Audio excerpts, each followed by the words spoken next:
Pemirsa, terima kasih pian masih bersama kami. Berita selanjutnya, Mahabarakan. Survei harga produsen gabah Januari 2021 dilakukan di 10 kabupaten, meliputi Tanah Laut, Banjar, Barito Kuala, Tapin, Hulu Sungai Selatan, Hulu Sungai Tengah, Hulu Sungai Utara, Tabalong, Tanah Bumbu, Wan Balangan. Berdasarkan komposisinya, jumlah observasi harga gabah didominasi gabah kering panen sebanyak 51 observasi.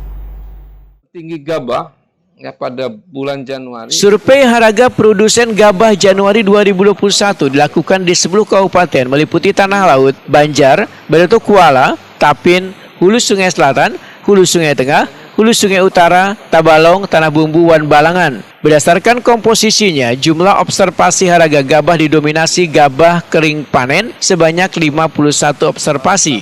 Kepala BPS Provinsi Kalimantan Selatan Muhammad Edi Mahmud SSI MP secara virtual jelang tengah hari Senin 1 Februari 2021 mendahkan di bulan Januari 2021 harga terendah gabah di tingkat petani sebesar Rp4.700 sekilonya dengan paritas Mikongga Wan in Pari 30 terjadi di Kecamatan Sungai Pandan, Kabupaten Hulu Sungai Utara. Di bulan Januari 2021 harga terendah gabah di tingkat petani sebesar Rp4.700 sekilonya dengan paritas Mikongga Wan in Pari 30 terjadi di Kecamatan Sungai Pandan, Kabupaten Hulu Sungai Utara. Harga tertinggi mencapai Rp8.181 sekilonya terdapat di Kecamatan Rantau Badau, Kabupaten Barito Kuala dengan paritas Siam Karang Dukuh. Dibandingkan bulan sebelumnya, rata-rata harga gabah kualitas gabah kering panen di tingkat petani ujar Muhammad Edi Mahmud naik 3,67% dari Rp5.619,59 sekilonya di bulan Desember 2020 menjadi Rp5.825,73 sekilonya di bulan Januari 2021, di mana pada bulan ini masa panen sudah lewat wan memasuki musim tanam sehingga terjadi kenaikan harga. Di samping harga gabah lokal sudah beralih menjadi kualitas usang dan harganya lebih tinggi. Begitu juga harga gabah di tingkat penggilingan naik 3,59% dari Rp5.711,4 sekilonya di bulan Desember 2020 menjadi Rp5.916,4 sekilonya di bulan Januari 2021. Menurut Muhammad Edi Mahmud, secara umum komponen mutu gabah selama bulan Januari 2021 masih cenderung fluktuatif dengan perbedaan nang kada terlalu besar.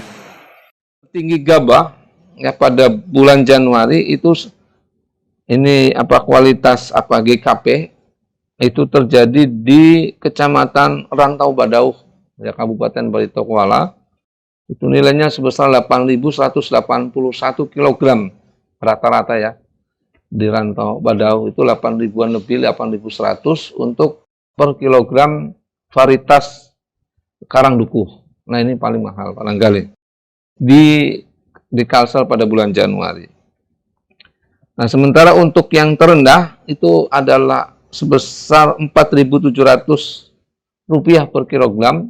Nah terjadi di Kecamatan Sungai Pandan, Kabupaten Hulu Sungai Utara. Terutama ini varietas yang namanya varietas Mikongga, Invari 30. Nah, jadi ini lebih murah. Nah, kalau tadi Karang Dukuh itu kan varietas lokal ya, memang gabah varietas lokal untuk Kalimantan Selatan cenderung lebih tinggi dibandingkan dengan varietas unggul kalau nggak salah. Varietas unggul semacam Mikongga, Invari 30 nih ya. Kemudian yang cukup terkenal juga Cihirang, barangkali itu juga lebih rendah. Muhammad Edi Mahmud menambahkan, pada bulan ini terjadi penurunan persentase kadar banyu dari 15,22% di bulan Desember 2020 menjadi 15,14% di bulan Januari 2021. Selain itu, kadar hampa kotoran terjadi penurunan dari bulan sebelumnya. Kadar hampa kotoran gabah kualitas GKP bulan Januari 2021 sebesar 3,16%.